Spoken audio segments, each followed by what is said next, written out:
ริญธรรมยามค่ำคืนสาธุ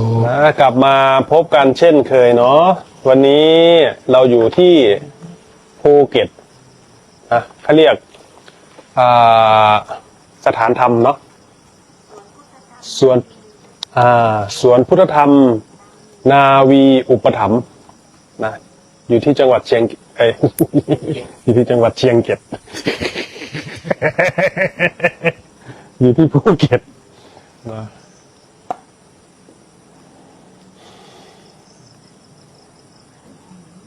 เริ่มต้นคุยเรื่องอะไรกันดีล่ะ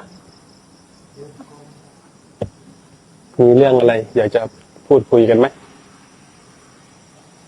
พูดไม่เก่งนะถามคำถาม มีคำถามไหมครับ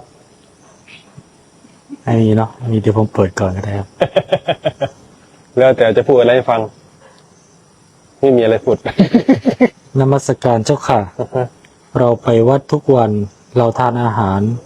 หลังพระฉันแล้วเราจะเป็นหนี้คนที่ใส่บาตรไหมคะไม่เป็นนะทำไมถึงไม่เป็นครับอาจารย์ก็เขาถวายพระใช่ไหมล่ะพระรับมาแล้วก็เป็นสิทธิ์ของพระนะพระท่านพิจารณาแล้วก็ให้คนต่อไปเงี้ยลูกศิษย์ลูกหาอะไรเงี้ยไม่เป็นหนี้นะเป็นหนี้พระ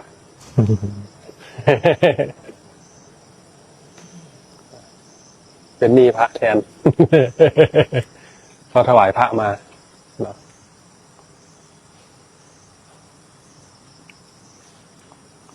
อาจารย์ครับแล้วคนที่ไปจังหันนะครับไปจังหันแล้วพอ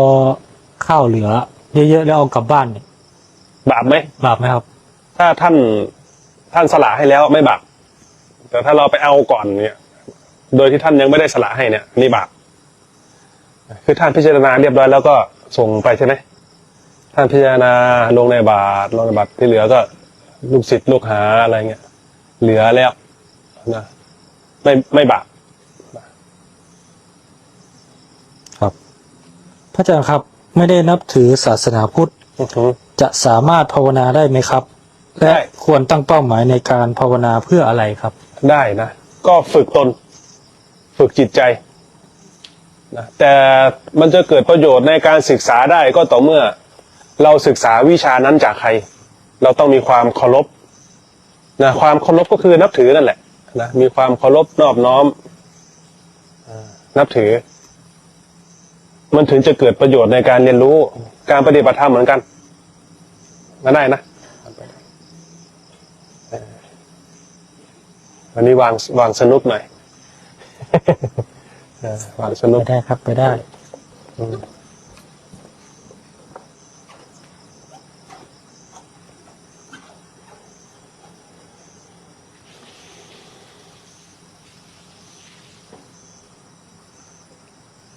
พระอาจารย์ครับคนที่ไม่ได้นับถือ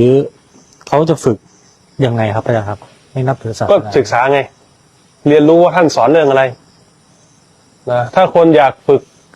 สมาธิใช่ไหมล่ะถ้าเกิดว่าเขาไม่ได้ศึกษาจากพระเขาศึกษาจากจะเป็นโยคะหรือจะเป็นคฤหัสถ์สอนอะไรเนี่ย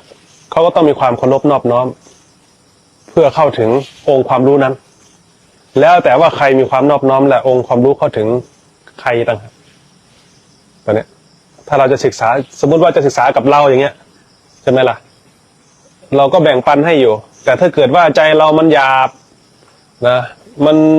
หยาบเกินมันไม่ละเอียดพอที่จะรองรับความรู้มันก็รับไม่ได้นะมันไม่ได้ขึ้นอยู่กับเราทั้งหมดนะผู้ศึกษาเองเวลาที่เราศึกษาอะไรถ้าเรามีความนอบน้อมถ้าเรามีความเคารพในสิ่งนั้นธรรมะมันก็ยังลงไปได้ธรรมะเนี่ยเป็นของคนที่มีใจละเอียดเราศึกษากับใครแล้วก็เคารพนอบน้อมคนนั้นผู้นั้นโดยไม่ต้องจำเป็นต้องเป็นพระใช่ไหมครับแล้วแต่เราศึกษากับใครเราศึกษากับใครแล้วก็เข้าหาคนนั้นเราเข้าไปหาเขาแล้วเราไม่นอบน้อมเราไม่เคารพเขาก็ไม่สอนให้นะเราไม่เสียค่าเทอมอย่างเงี้ยเขาก็ไม่สอนให้นะอาจารย์ครับ เมื่อภาวนาจนพบนายช่างผู้สร้างเรือน แล้วจะมีแนวทางการดำเนินต่อไปอย่างไรครับ ก็ไม่ตามอำนาจของตัณหานั่นเองนายช่างก็คือสังขารหรือว่าเรียกตัณหาที่ซ่อนอยู่ภายในใจนะท่านเห็นตัณหาเป็นโทษนะท่านก็เลย เห็นแล้วก็เลยไม่ตามนะไม่ตามตัณหา คือเห็นแล้วก็ทิ้งเลยนะ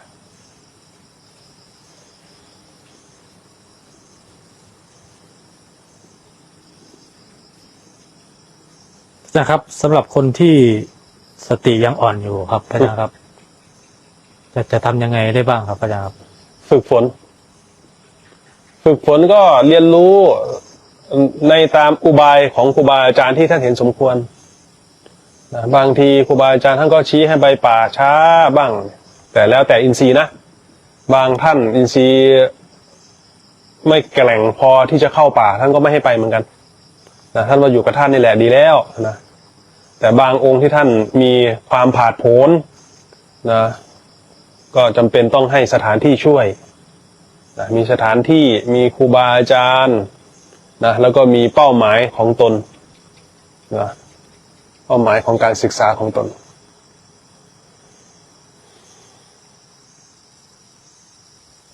เป้าหมายเราควรตั้งไว้ก่อน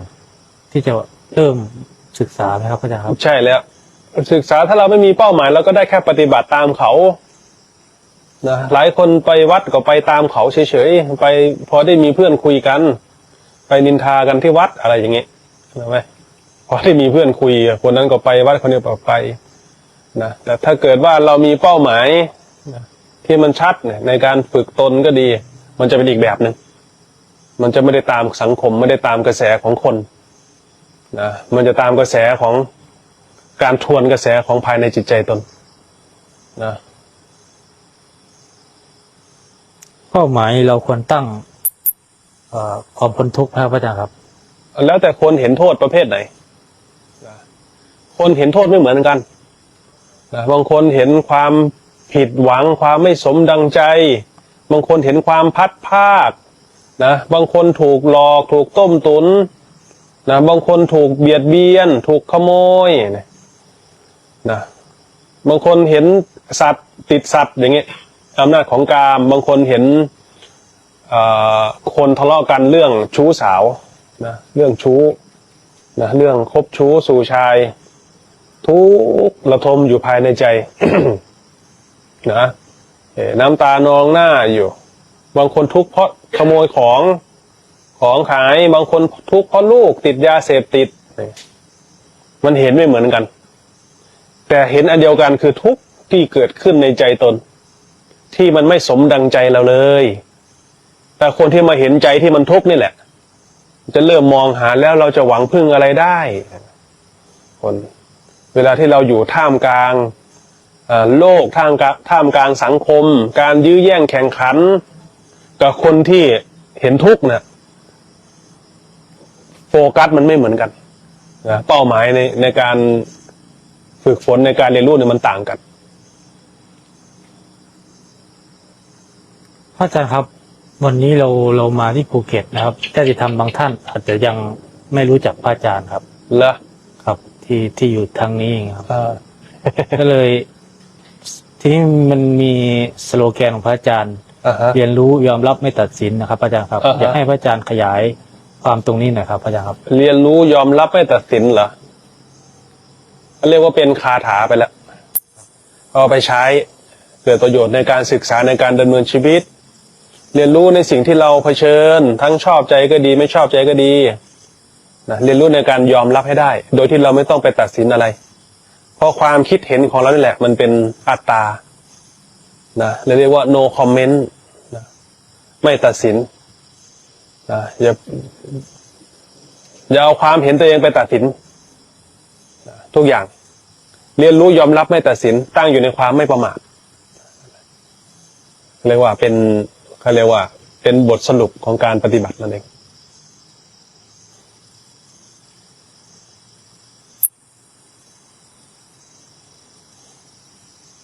พระอาจารย์ครับ ปกติจะบริกรรมในใจในการใช้ชีวิตประจำวันตลอดเวลาที่ระลึกขึ้นได้ โดยวางใจว่าถ้าลืมคำบริกรรมเมื่อไรถือว่าขาดสติเมื่อนั้นทำแบบนี้ถูกต้องไหมครับถือว่าปกติก็ตั้งใหม่การภาวนาก็คือตั้งใหม่ไปเรื่อยๆนะอย่าไปสำคัญมั่นหมายว่าจะไปเป็นอารมณ์กับมันฟุ้งซ่านก็ตั้งใหม่นะลืมก็ตั้งใหม่ทำไปเรื่อยๆนะการภาวนาเริ่มต้นมันก็ต้องเป็นอย่างนั้นทุกคน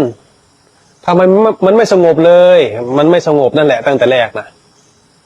เบื้องต้นเนี่ยความเพลินนะความเพลินความเมาในวัยเมาในรูปเสียงกลิ่นรสสัมผัสเนี่ยมันปิดหูปิดตาไว้นะความเพลิดเพลินความมัวเมานะเรามารู้สึกตัวเนี่ยมันก็พัดภาคนะจากสิ่งอันเป็นที่รักพัดภาคจากวัยนะพัดภาคจากคนอันเป็นที่รักเนี่ยเราก็เริ่มรู้สึกตัวขึ้นมานะเมื่อเราเริ่มรู้สึกตัวขึ้นมาแล้วเราก็มาเรียนรู้ดูทีนี้พอหลับตาลงก็เราเคยไปเที่ยวตรงนั้นเราเคยไปเล่นตรงนี้เราเคยโคจรไปมันก็จะปรากฏขึ้นมาถ้าเรียกว่ากามวิตกนะกามวิตกก็มีอกุศลวิตกก็มีเราเคยทำชั่วแบบนั้นเราเคยทำให้แม่เสียใจร้องไห้อย่างนี้เคยเบียดเบียนแฟนแบบนั้นมันจะปรากฏขึ้นมานะอดทนกับมันอดทนดูมันอดทนเรียนรู้แล้วก็กลับมาตั้งใหม่เอาลมหายใจนี่แหละเป็นเครื่องระลึกเรียกว่าอานาปานสตินะเป็นเครื่องระลึกให้มันเชื่อมโยงมาที่ปัจจุบัน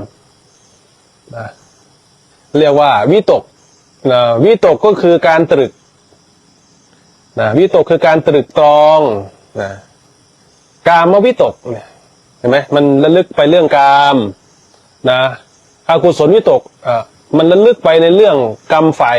ชั่วช้าลามกที่เราเคยทำไว้นะกุศลวิตกก็คือมันระลึกขึ้นมาได้ว่าเราเคยทำคุณงามความดีเราเคยดูแลพ่อแม่เราเคยช่วยเหลือท่านเราเคยให้ทานรักษาศีลประพฤติพรหมจรรย์อะไรก็แล้วแต่สัญญาที่ทำไว้ของแต่ละคนมันไม่เหมือนกันนะวิจารณ์ก็คือการประคองไว้นะประคองความรู้ไว้กับลมนี่แหละประคองไปประคองความรู้ลมไปวิตกวิจารณ์พอเราประคองไปเรื่อยพอใจมันทิ้งสัญญาทิ้งสังขารนะทิ้งอารมณ์ต่างๆเนี่ยอนาคตมันก็หายอดีตมันก็หายพอใจมันรวมอยู่กับปัจจุบันท่านเรียกว่าปิตินะปิติคือมันทิ้งทุกอย่างเหลือแต่ความรู้ล้วนๆนะมันสลัดออกสลัดเรื่องราวในอดีตสลัดเรื่องราวในอนาคตความวิตกกังวลเรื่องราวต่างๆสลัดออกเหลือแต่ความรู้รู้อยู่ในความรู้ประเภทนี้มันจะเป็นความรู้ที่เอิบอิ่มหรือเป็นความรู้ที่รวมเข้ามาเป็นหนึ่งมันจะขยับรวมเข้ามาเป็นหนึ่งซึ่งอาการของปิติเนี่ยมันมีหลายอาการนะตัวหดลงเล็กตัวขยายใหญ่ขึ้นตัวห่อขึ้นไปบนท้องฟ้าหรือเห็นแสงสว่างจ้ารวมเข้ามาเป็นหนึ่งหรือตัวระเบิดออกเป็นแสงนี่เรียกว่าอาการของมันนะเมื่ออาการของปิติเกิดขึ้นนะมันจะมีน้ำตาไหลบ้างนะผลพองสยองก้าวนะมันจะมีความปลาบปลื้มเกิดขึ้นแล้วมันจะมีความสุขอย่างท่วมท้นเป็นสมบัติเป็นความสุขที่ไม่สามารถพูดได้ไม่สามารถอธิบายเป็นคำพูดได้นะรู้แต่ว่าศรัทธาเกิดขึ้นต่อคำสอนนะมันจะยังลงไปเลยว่าโอ้เรามีสติปัญญาน้อยๆเราก็ยังพอรับพอรู้พอเห็นได้เกิดศรัทธานะเมื่อเราเห็นความสุขแล้วก็ต้องลอยความสุขออกให้ได้ด้วยนะส่วนใหญ่จะมาติดอยู่ที่ความสุขส่วนใหญ่บางคนไปเห็นแสงก็ว่าตัวเองบรรลุธรรมแล้วนะบรรลุธรรมแล้วนะเป็นพระโสดาบันเป็นพระอะไรก็ว่ากันไปพอผ่านไปสักเดือน2 เดือนสักพักหนึ่งกิเลสลุมมาเหมือนเดิมนะมันเป็นเพียงแค่ปิตินะแค่อาการนะมันยังไม่ขาดนะพอเราเห็นเราต้องลอยสุขนั้นด้วยนะแต่ช่วงเป็นเนี่ยมันจะมีความสุขมาก มันจะเดินยิ้มอยู่ภายในใจทั้งวัน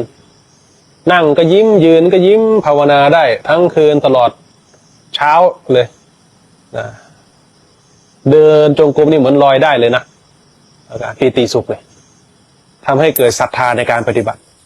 แต่ถ้าเกิดว่าศรัทธาเกิดความเพียรกล้าความเพียรกล้าก็เป็นกิเลสอีกนะเป็นอนุสัยความเพียรกล้าที่มันเป็นกิเลสคือมันเลยนะเลยไปคือมันตายได้แบบโง่ๆเลยนะมันจะลองของนะภาวนาไปจะลองของตัวเองไม่มีเรื่องก็สามารถสร้างเรื่องให้ตัวเองได้ไม่มีคนชมก็ชมตัวเองได้ทีนี้นะเป็นกิเลสตัวละเอียดนะแม้แต่ความเพียรกล้านี่ก็เป็นกิเลสเหมือนกันแต่มันต้องทำก่อนนะถ้าไม่ทำไม่เป็นต้องลงมือปฏิบัติให้ถึงความเพียรให้มันมีกำลังของวิริยะก่อนนะ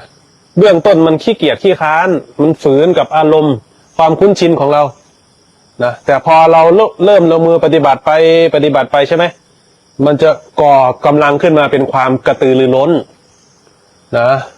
เมื่อความกระตือรือร้นมีกำลังเนี่ยมันจะอัพเลเวลขึ้นมาเป็นความกล้าหาญเขาเรียกว่ากำลังของวิริยะสมบูรณ์นะเมื่อกำลังของวิริยะสมบูรณ์เนี่ยมันจะไม่กลัวอะไรพอมันไม่กลัวอะไรเนี่ยมันก็จะเกิดความสำคัญว่าเราเป็นผู้วิเศษนี่แหละเรียกว่าความเพียรกล้านะมันต้องพอดีนะตัวนี้มันจะเกิดความสำคัญผิดได้แต่ถ้าเรายังฟังพระพุทธเจ้าอยู่ยังฟังพระธรรมคำสั่งสอนอยู่ยังฟังครูบาอาจารย์อยู่นี่แสดงว่าก็ยังพอสอนได้ก็เลยว่ามันยังแก้ได้แต่ส่วนใหญ่ที่มันลงเชื่อตัวเองไปแล้วเนี่ยมันจะให้ตัวเองเป็นพระพุทธเจ้าก็ดีเป็นพระอรหันต์ก็ดีนะเป็นพระโพธิสัตว์ก็ดีนะเป็นพระโพธิสัตว์เราจะมาโปรดสัตว์แล้วนะว่างั้นไปโปรดจะคุยกับเขาก็ไม่รู้เรื่องทีนี้นะคุยกับพ่อก็ไม่รู้เรื่องคุยกับแม่ก็ไม่คุยสอนใครก็ไม่ได้ทีนี้พอความทุกข์เกิดขึ้นจากความขัดแย้งทางความเห็นก็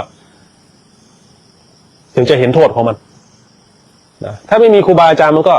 ก็จะถลำไปเรื่อยนะการภาวนาจำเป็นต้องมีครูบาอาจารย์นะโดยเฉพาะจิตตภาวนาสำคัญนะ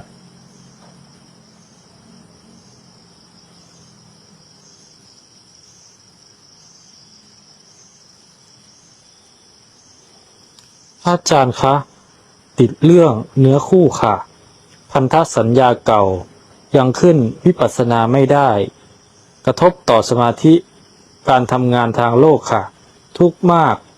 น้อยใจรู้สึกเหมือนอยากตายค่ะหดหู่ค่ะนั่นแหละ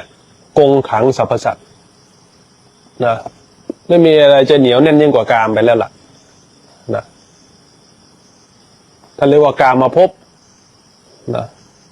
เหนียวแน่นหลงติดอยู่ออกไม่ได้งงหัวไม่ขึ้นไปก็ไม่ได้ไปไหนก็ไม่ได้นะเมื่อมันได้ติดอยู่พัวพันแม้แต่คล้องหย่อนนะแต่ก็แก้ไม่ได้นะเป็นบ่วงที่คล้องหย่อนแต่แก้ไม่ได้นะเหนียวแน่นยิ่งกว่าโซ่ตรวนที่ขังไว้อีกนะบุตรทรัพย์สามีภรรยานะคล้องหย่อนแต่ผูกแบบผูกตายว่างั้นกามมาพบเราต้องเผชิญด่านแรกก็คือคนรักนั่นแหละนะ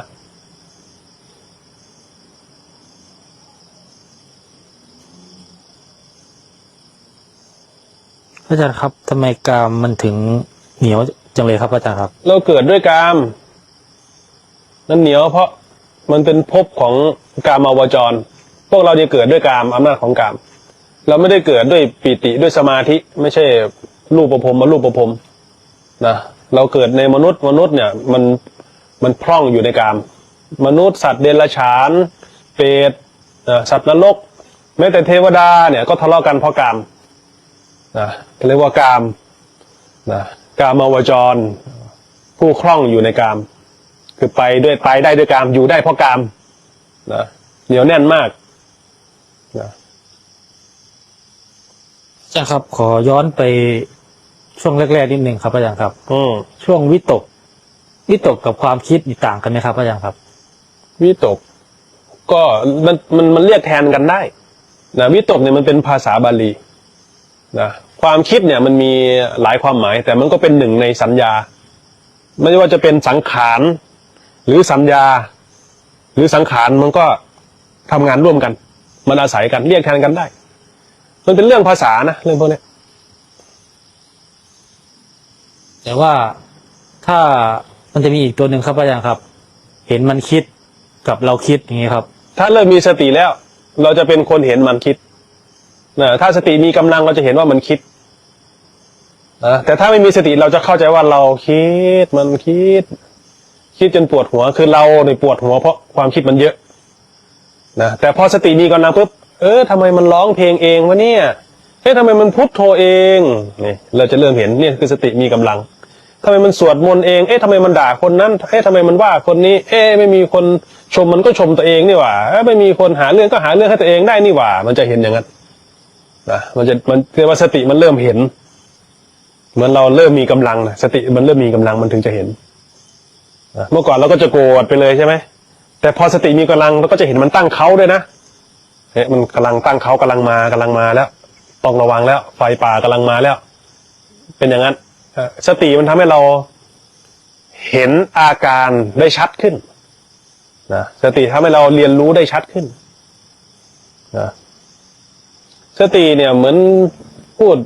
แบบยกตัวอย่างให้ฟังอะเนาะสติเนี่ยมันเป็นความระวังตัวสติคือความรู้สึกตัวชื่อมันเรารู้สึกตัวยังไงเรียกว่าแบบมีสติกล้าที่ว่าเปรียบเวลาที่เราขับรถอยู่แล้วไอ้ฝั่งตรงข้ามมันมีอุบัติเหตุเกิดขึ้นนะแล้วใจเรากลับไปสังเกตเห็นไอ้ความระวังนั่นแหละมันมีอุบัติเหตุเกิดขึ้นปุ๊บแล้วก็ระวังไอ้เป้าหมายในอนาคตมันทิ้งไปเลยอดีตไม่รู้มาจากไหนไม่รู้แล้วรู้แต่ว่าเราระวังในปัจจุบันนะความระวังมันเพิ่มขึ้นในปัจจุบันระวังนะ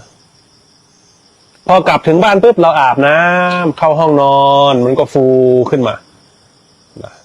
เนี่ยเดี๋ยวจมเดี๋ยวลอยเปรียบเสมือนกับผลมะพร้าวที่ตกลงไปในลำธารเดี๋ยวก็จมเดี๋ยวก็ลอยเดี๋ยวก็จมเดี๋ยวก็ลอยนะสติที่มีกำลังมันก็จะระวังสติที่ปล่อยมันก็ลอยขึ้นมาแต่ถ้าเกิดว่าคนที่ฝึกก็จะเหมือนกับก้อนหินเราโยนก้อนหินลงไปในลำธารเนี่ยน้ำมันก็ไหลผ่านไปก้อนหินก็นอนอยู่ใต้ลำธารก็เป็นผู้เฝ้าสังเกตลำธารนี่เปรียบเสมือนกับอารมณ์หรือความคิดนะเป็นอย่างนั้นกราบนมัสการพระอาจารย์ครับขอโอกาสครับเคยสังเกตเห็นข้างในมีอะไรสู้กันอุปมาเหมือนทำสู้กับกิเลสนักปฏิบัติธรรมเป็นเหมือนกันทุกคนหรือเปล่าครับใช่แล้วนั่นแหละเรียกว่าสนามรบมันจะฟัดกันตรงนั้นแหละตะลุมกันเลยนะมันชิงจังหวะกันเหมือนเล่นเก้าอี้ดนตรีแต่ถ้ามันเป็นคนรุนแรงหน่อยก็จะค่อนข้างเหมือนสงครามนะโอ้อัดกันสู้กันเพื่อแย่งพื้นที่นั้นสังเกตคนคิดดีอารมณ์ดีก็ทำดีได้อารมณ์ไม่ดีก็ทำชั่วได้มันแย่งเก้าอี้กันอยู่ปุถุชนก็เป็นอย่างนั้นขึ้นลงแล้วแต่อารมณ์นะแต่ถ้าเกิดว่าคนที่ปฏิบัติธรรมเนี่ยไม่ได้ต้องเอาธรรมมาตัดสินต้องมีธรรมต้องเอาธรรมมาเป็นเครื่องตัดสินนะมาดำเนินนะมาตรวจสอบมาเรียนรู้มาศึกษาให้มันลงธรรมเหตุผลของเราก็มีเหตุผลของเขาก็มีนะแต่ไม่ลงต้องลงด้วยเหตุผลที่ตรงต่อความจริงเรียกว่าเหตุผลที่เป็นไปเพื่อประโยชน์เขาเรียกว่าเหตุผลแห่งธรรมมันจะเป็นเหตุผลที่ประกอบด้วยธรรมนะเอาเหตุเอาผลที่ลงด้วยประโยชน์นั่นเองพระอาจารย์ครับแล้วก็ถามต่อว่าจะต้องแก้ไขหรือพิจารณาต่อไปอย่างไรครับสาธุครับเรื่องอะไรเรื่องเมื่อกี้ครับอาจารย์ครับเรื่องฌานเหรอเรื่องที่สังเกตเห็นว่ามันสู้กันนะครับอาจารย์ครับอ๋อเวลาที่เราเห็นกันก็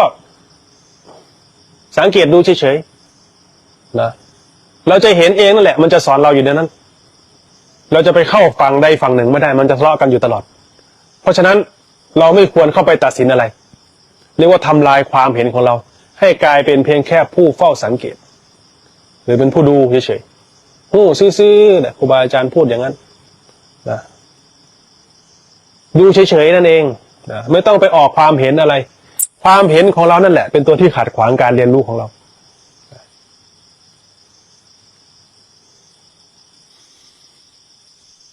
แต่มันยากมากเลยนะครับอาจารย์ครับ ที่จะไม่ไปเข้าไปตัดสิน โอ้โดยเฉพาะความเห็นสัญญาแรกเหมือนเขาใส่ชื่อให้เราเราก็ว่าเราชื่อนี้เราก็เชื่อตั้งแต่แรกแล้วเชื่ออย่างสนิทใจด้วยอัตโนมัติสัญญาแรกเนี่ยเหนียวแน่นที่สุด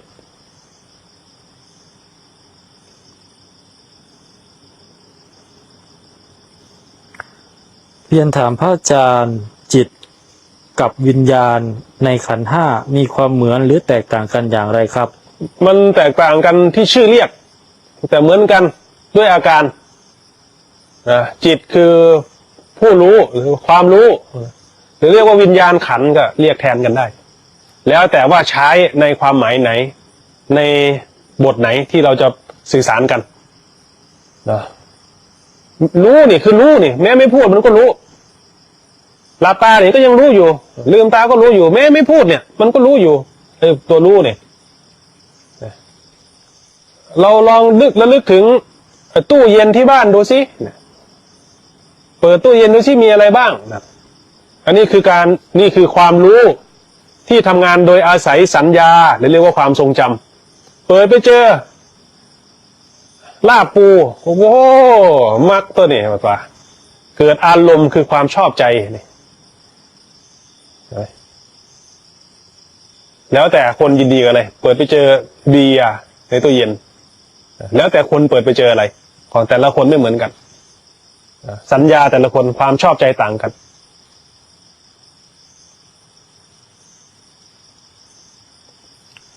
กลับเรียนถามพระอาจารย์ครับ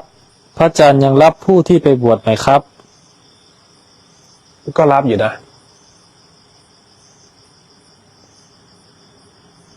จะต้องทำยังไงบ้างครับพระอาจารย์ครับ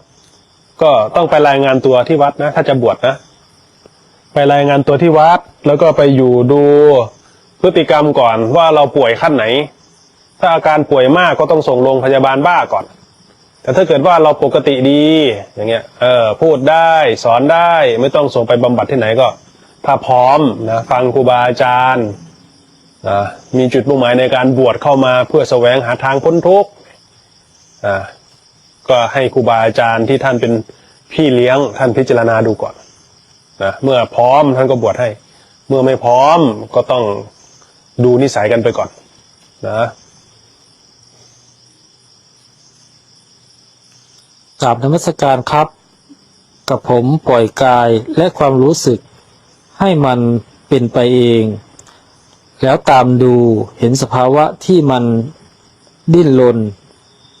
ไปเกิดความรู้กับสิ่งต่างๆในตัวไปเรื่อยๆแต่มันก็ไม่หยุดสักทีจนสงสัยว่าหรือมันจะหาทางออกจากกายปรากฏว่าสุดท้ายมันมาหยุดที่ลมหายใจแล้วมันก็ไม่ดิ้นไปไหนอีกเลยจิตที่ผมปล่อยมันเป็นไปเองแล้วตามดูสามารถยึดเป็นจิตได้ไหมครับเรียนรู้ไปนะเรียนรู้ไปเรื่อยๆนั่นแหละ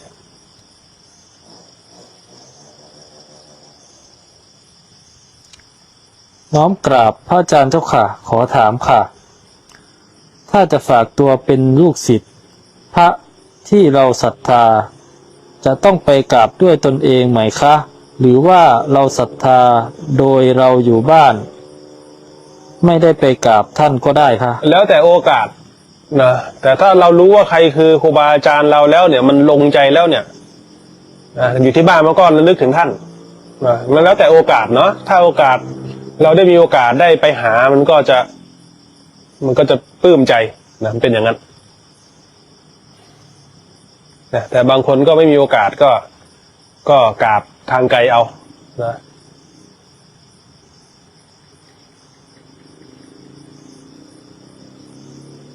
พระอาจารย์ครับอาการที่เวลาอยู่ในสมาธิขั้นลึกแล้วเราเผลอไปเคลิ้มไปเหมือนจะหลับแล้วมันก็ดีดกลับมาตั้งเด่น แนวดิ่ง ยิ่งกว่าเดิมซ้ำๆหลายรอบคืออาการอะไรครับ สาธุครับ เป็นฌาน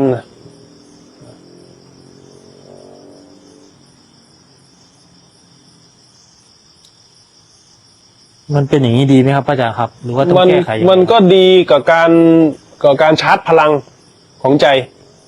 แต่มันก็ไม่เกื้อกูลในการเรียนรู้ แต่มันต้องเป็นก่อน มันจะเกื้อกูลกันไป ต้องแก้ไขไหมครับพระอาจารย์ ไม่ต้องแก้ไข แต่ต้องออกเรียนรู้บ้างนะต้องเรียนรู้ด้วย คือการศึกษาเนี่ย ท่านมุ่งไปที่ปัญญามันจะเกิดขึ้นจากการเรียนรู้ปัญญาจะเกิดขึ้นได้ก็ต่อเมื่อเรามีปัญหานะเราก็ต้องหาเรื่องให้ตัวเองหน่อยนะก็ต้องมีผัสสะนะมันถึงจะเกิดกระบวนการเรียนรู้นั่นเอง ผัสสะคืออะไรครับพระอาจารย์ครับ ผัสสะก็จากการได้เห็นได้ยินได้ฟังก็ได้นะปัญญาเนี่ยได้เห็นได้ยินได้ฟัง เมื่อเราได้เห็นได้ยินได้ฟังมีสัญญาแล้วก็จะเกิดจากการไข้ควรไต่ตองภายใน เมื่อเราไต่ตองแล้วเกิดการเพาะบ่มเมื่อปัญญาขั้นละเอียดเกิดขึ้นเนี่ยมันไม่มีเจตนาเข้าไปมันเป็นของมันเองเลยเอ้าทำไมมันเป็นอย่างนี้เห็นแล้วก็งงตัวเองนะจริงๆแล้วมันเหตุมันพร้อมแล้วสร้างเหตุมาพร้อมแล้ววิปัสสนาญาณถึงจะเกิดขึ้นโดยสมบูรณ์เราเพียรสร้างเหตุอย่างเดียวนะขวนขวายในการสร้างเหตุไว้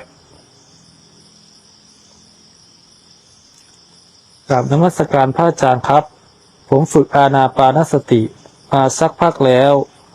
เริ่มรู้สึกว่าอยากอยู่คนเดียว ขอวิธีวางใจเวลาอยู่กับคนเยอะๆหรือตอนเข้าสังคมครับ ดูลมหายใจไว้นะ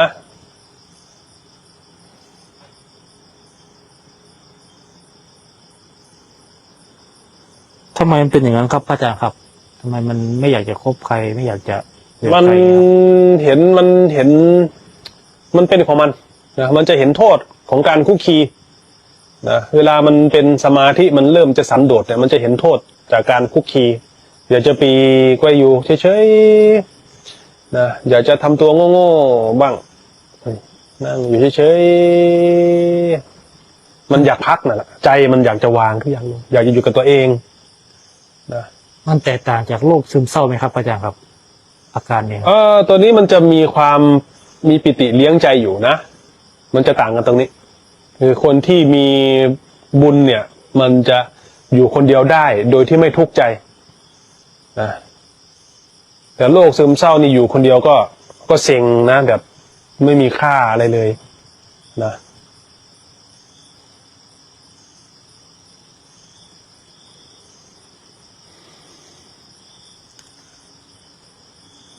น้อมกราบขอสอบถามเจ้าค่ะ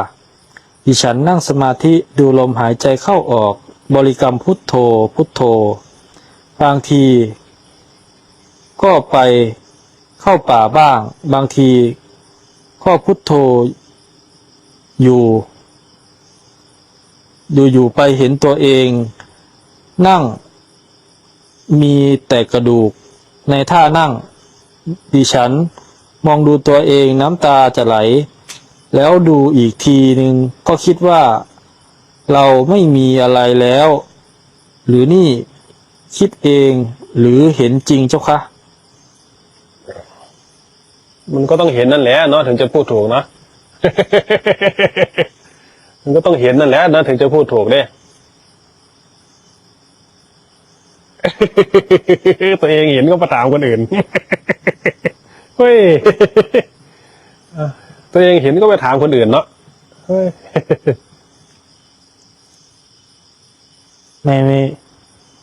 ไม่เชื่อมั่นตัวเองครับอาจารย์ครับ ปัญหาของคนที่ขาดกำลังของวิริยะคือจุดนี้แหละ เราคิดไปเองหรือเปล่า ท่านว่าเวลาที่เราปฏิบัติไปแล้วเนี่ย วิริยะมันสมบูรณ์เนี่ย เมื่อท่านเห็นแล้วท่านจะไปถามใคร ถึงบอกว่าวิริยะเนี่ยคือความกล้าหาญในการเผชิญความจริง มันจะเรียนรู้ด้วยประสบการณ์ตัวเองเลยนะไม่ได้ไปถามใครละนะ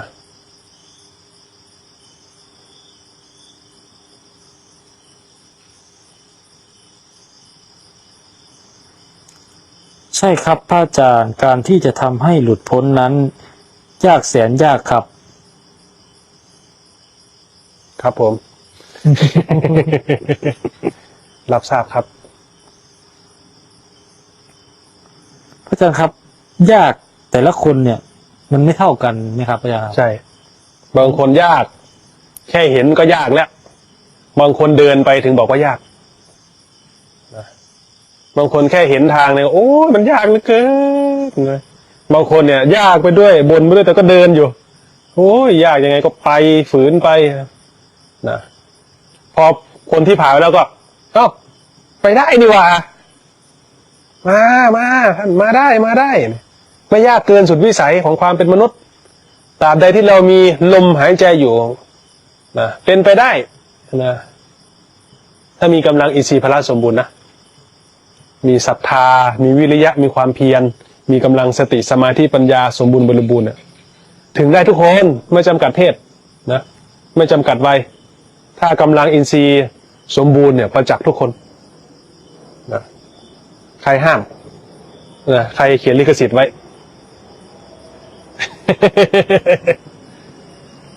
ใครไปจดลิขสิทธิ์ไว้ไปจดบริษัทไหน เนาะ พระอาจารย์ครับ การขอเข้ามาครูบาอาจารย์ทุกๆวันเนี่ย ดีไหมครับพระอาจารย์ครับ ก็ดีนะมันก็ช่วยให้ใจเราเนี่ยไม่คล้องอยู่กับครูบาอาจารย์นะบางทีก็ท่านสอนแล้วก็เถียงไปด้วย มันก็คล้องไปด้วยนะสงสัย ความสงสัยนะสงสัย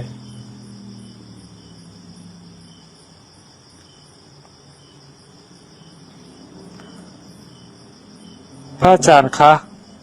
ปฏิบัติแล้วทำไมรับรู้ถึงพลังลบของคนอื่นได้คะบางที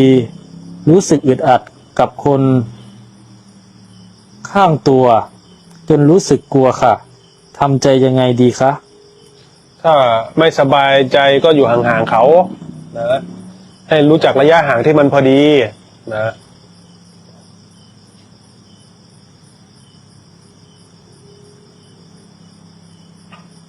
พระอาจารย์ครับมันเห็นมันรับได้ด้วยเหรอครับพระอาจารย์ครับพลังลบเนี่ย รู้ได้นะรู้ได้นะ เหมือนเห็นฆาตกรอย่างเงี้ยแหละ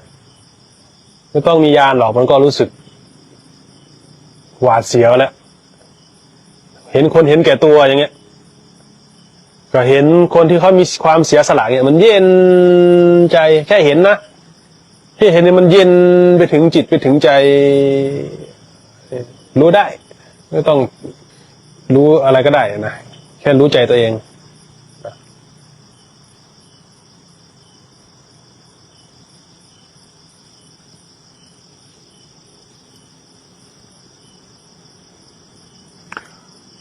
ขอโอกาสเจ้าค่ะ คนที่จะเห็นธรรมทั้งสองฝั่ง ต้องเป็นคนแบบไหนเจ้าคะ ต้องมีใจเป็นกลางท่านถึงสอนเรื่องสมาธิไงอย่าเพิ่งเชื่อแล้วก็อย่าเพิ่งคัดค้านเปิดใจในการเรียนรู้ดูก่อนอย่าเพิ่งสรุปด้วยความเห็นตัวเองเพราะความเห็นของตัวเองนี่แหละ ที่มันกั้นการเรียนรู้อยู่ แต่เมื่อเราไม่ออกความเห็นวางใจไว้กลางๆเราก็จะเห็นธรรมทั้งสองฝั่งทั้งส่วนที่เราเห็นทั้งส่วนที่เราไม่เห็นมันจะเรียนรู้ได้ในธรรมทั้งสองฝั่งนั่นเองจุดนี้เป็นการเปิดปัญญาเลยนะท่านถึงสอนเรื่องสมาธิไงใจที่เป็นกลางใจที่เป็นสมดุลไม่เอียงไปข้างใดข้างนั้นมันถึงจะเรียนรู้ได้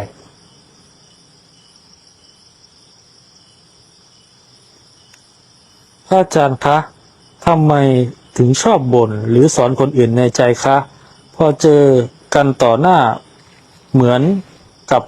ที่บ่นในใจไม่มีเลยค่ะ ที่มันบ่นเพราะมันทุกข์นะใจมันทุกข์มันก็เลยบ่นนะทุกข์เพราะคนอื่นไม่ถูกใจตัวเองนะคนอื่นก็บ่นให้ตัวเองอยู่เหมือนกันนะรู้ไหม นะไม่มีใครถูกใจใครหรอกนะอยากจะได้อะไรก็ทำเอาเองท่านว่าอย่างนั้น พระอาจารย์ครับเราจะแก้อาการนี้ยังไงครับอาจารย์ครับ ก็ต้องย้อนกลับมาดูตัวเอง อย่าส่งจิตออกนอกจะไปให้คะแนนคนอื่นนั่นเองแม้แต่เราเองก็ไม่ถูกใจตัวเองนะเชื่อไหมเห็นตัวเองแล้วน่าจะผอมกว่านี้นะแล้วน่าจะขาวกว่านี้นะ ไม่แต่ตัวเองยังไม่ถูกใจตัวเองอยู่เลยจะไปให้ใครถูกใจตัวเองแล้วน่าจะอ้วนกว่านี้สักหน่อยนะ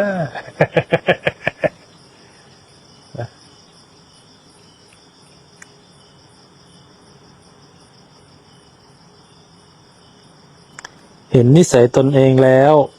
พยายามปรับปรุงแก้ไขในการปฏิบัติใหม่ครับพระอาจารย์ต้องทำยังไงต่อครับถูกต้องแล้วนั่นแหละกลับมาศึกษาตัวเองแล้วก็มาอยู่ที่ลมหายใจนะเจริญอานาปานสติเป็นหลักในการระลึกมันสะดวกมันสามารถปฏิบัติได้ทุกอิริยาบถ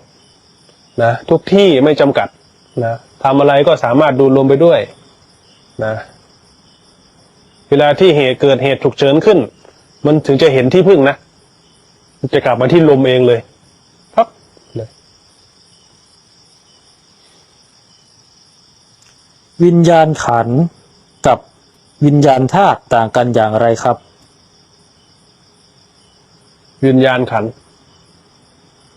กับวิญญาณธาตุครับเราก็ไปเรียกให้มันอันนี้เอง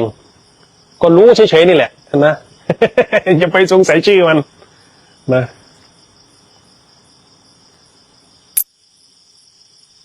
ให้รู้จักว่าใจเราทุกข์กับอะไรเนี่ยเราจะเห็นเหตุของใจที่มันทุกข์ อันนี้เรากำลังมีปัญหากับตัวเองอยู่นะรู้ไหม บางครั้งความสงสัยของเราเนี่ยมันก็ต้องอยู่ในขอบเขตที่มันจะเป็นประโยชน์ต่อเราด้วยบางอย่างที่เราสงสัยถ้ามันไม่เกิดประโยชน์ก็อย่าสงสัยมันเลยนะสงสัยไปเพื่อทะเลาะกับคนอื่นเฉยๆนะถ้าชื่อไม่ตรงกันก็ทะเลาะกันแล้วนะเรียนหนังสือมาคนละเล่มกันก็ทะเลาะกันแล้ว นะแค่ชื่อไม่เหมือนกันเฉยๆเนี่ย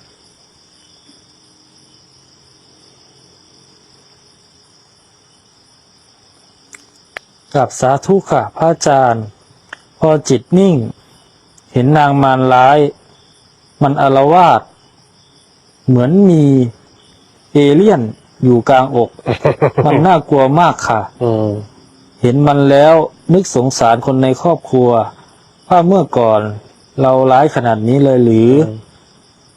เขาทนเราได้อย่างไรทำให้เรากลัวจิตนิ่งไปเลยมันจะออกมาให้เราเห็นอีกไหมคะน่ากลัวจริงๆครับเฝ้าสังเกตไปเรื่อยๆนะพูดถึงเอเลี่ยนแล้วก็นึกไม่ออกเหมือนกันว่ามันเป็นยังไง เอเลี่ยนเป็นตัวยังไงวะเป็นปีศาจได้ป่ะพระอาจารย์ครับเป็นสัตว์ประหลาดอะไรเงี้ยเหรอครับเป็นโปเกมอนหรือว่าเป็นอะไรแต่ว่าเป็นนางยักษ์นะสมัยก่อนนะเขาเรียกเป็นนางยักษ์เพราะว่าเห็นจำได้ครั้งหนึ่งครับพระอาจารย์ครับ เด็กสมัยนี้เขาเรียกว่า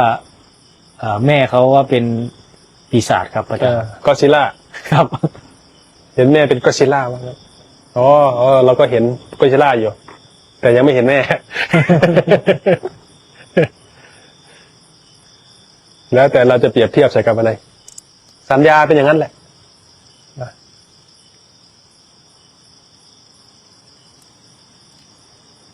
มีโอกาสอยากไปนั่งฟังธรรมกับพระอาจารย์ครับ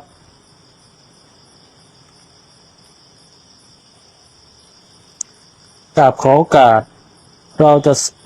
าจะตรวจสอบตนเองได้อย่างไรครับว่าเรากำลังอยู่ในกระแสแห่งธรรมกราบสาธุครับก็ต้องมีความยินดีในธรรมนะมีศรัทธาต่อธรรมมีศรัทธาต่อคำสอนนะแล้วก็เป็นผู้ที่ไม่สามารถเบียดเบียนคนอื่นได้มันจะมีความรู้สึกผิดอยู่ถือเรียกว่าฮิริมีความละอายใจต่อบาปทั้งหลายฮิริโอตปะมีความละอายใจมีความเกรงกลัวต่อผลทั้งบาปทั้งหลายนะคนที่อยู่ในกระแสของธรรมเนี่ยจะเป็นผู้ที่มั่นคงต่อศีลจะเป็นคนที่มีน้ำใจผู้จาก็จะมีเหตุผลที่ตรงต่อความจริงและเป็นไปเพื่อประโยชน์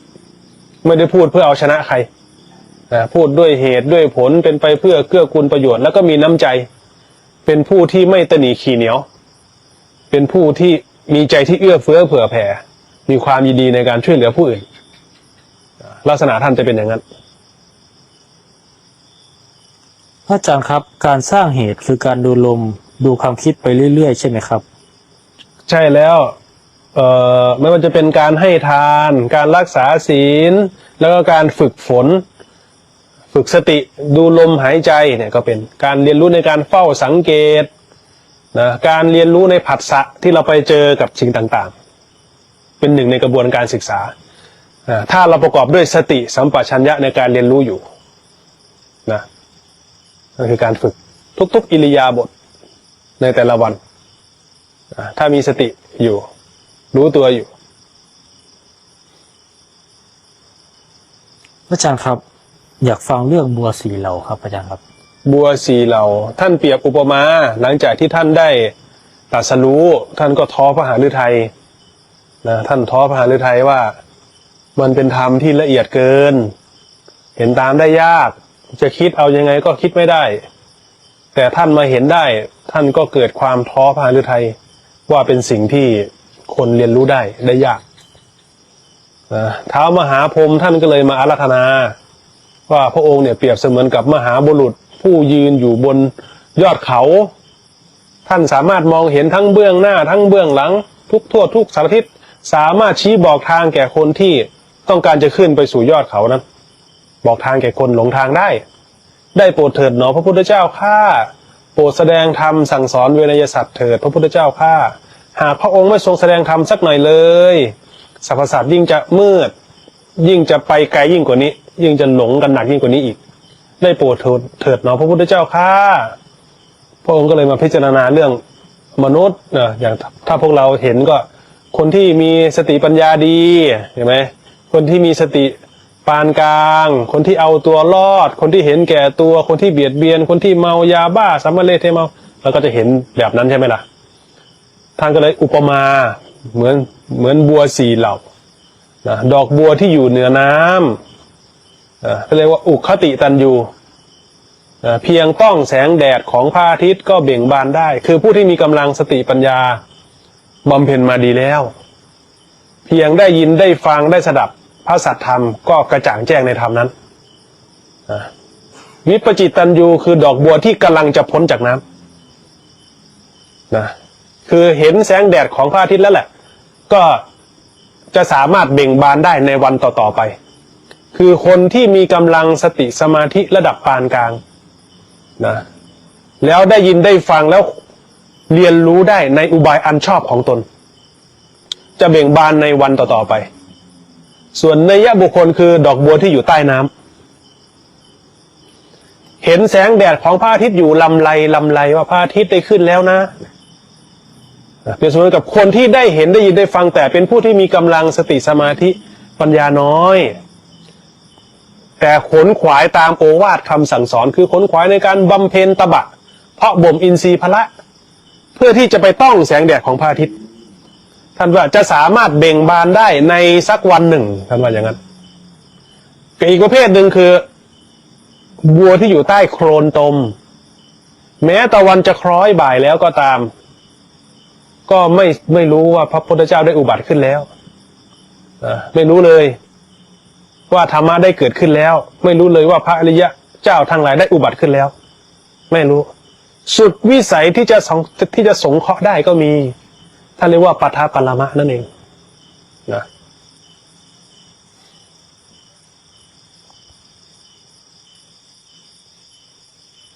พระอาจารย์ครับเราจำเป็นต้องเข้าถึงฌานสี่ไหมครับแล้วก็ถ้าเข้าไม่ถึงจะมีผลในการเกื้อกูลในการปฏิบัติมากน้อยต่างกันอย่างไรครับไม่จำเป็นแต่ขนขวายในการเรียนรู้อยู่ด้วยความไม่ประมาทก็ใช้ได้นะไม่จำเป็นต้องเป็นรู้จักชื่อของมันด้วยแต่ให้รู้สึกตัวเรียนรู้ในการสลัดให้ได้นะสลัดเรื่องที่มันติดอยู่ในใจเราโดยใช้ลมหายใจนี่แหละ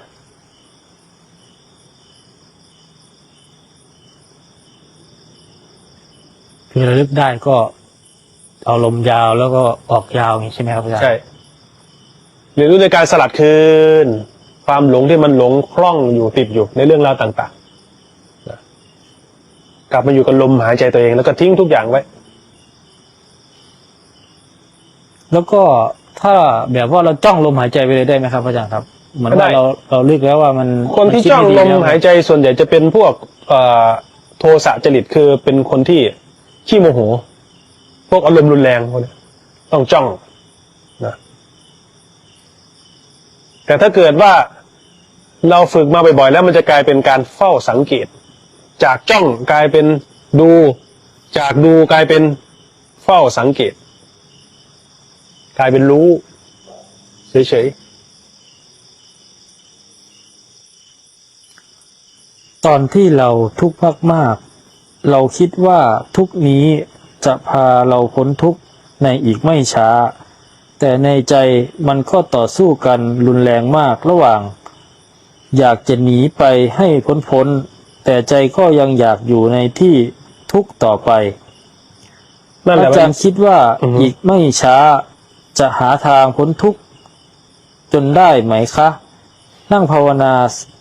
ทำสมาธิทุกวันแบบอานาปานสติทุกวันแต่ยังทุกข์อยู่ค่ะ เรียนรู้ยอมรับไม่ตัดสินนะ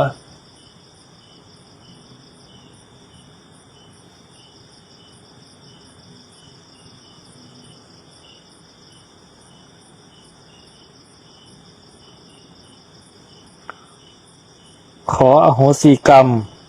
ให้กับคนที่เราเกลียดโดยไม่ต้องเผชิญหน้ากันได้ไหมครับ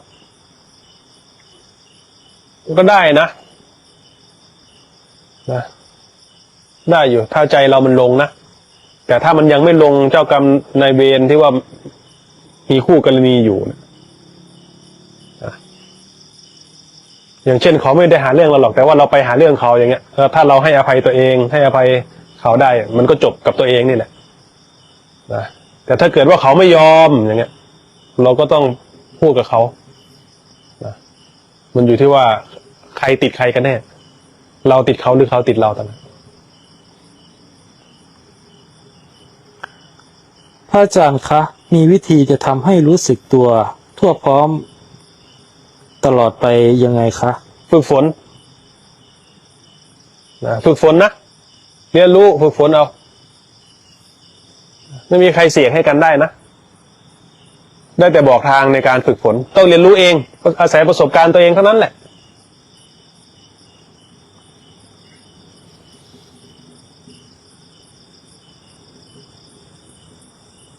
พระอาจารย์ครับวันนี้56 นาทีครับ โอเคก็สมควรกับเวลาแล้วเนาะก็เอาบอกบุญซื้อที่หน่อยนะบอกบุญซื้อที่ไปผ่านพวกเราตอนนี้ยอดก็ยังขาดอยู่200,000นะเผื่อใครอยากจะร่วมบุญนะสร้างเหตุนะสร้างเหตุซื้อที่นะที่ตอนนั้นจะทำเป็นสระน้ำนะขุดสระน้ำทำฝายกั้นน้ำไว้เพราะว่าตอนนี้ทำแจ้งเรามีผู้ที่มาปฏิบัติเยอะ100 กว่าชีวิตก็ต้องมองการไกลว่าต้องมีน้ำนะน้ำในการกักตุนเพื่ออุปโภคบริโภคเนาะก็บอกบุญผ่านไปแล้วกันวันนี้ก็สมควรกับเวลาแล้วขอให้เจริญในธรรมโดยทั่วหน้ากันทุกท่านเนาะจนสามารถก้าวผ่านล่วงพ้นความทุกข์ได้โดยทั่วหน้ากันทุกท่านทุกคนเทิน สาธุ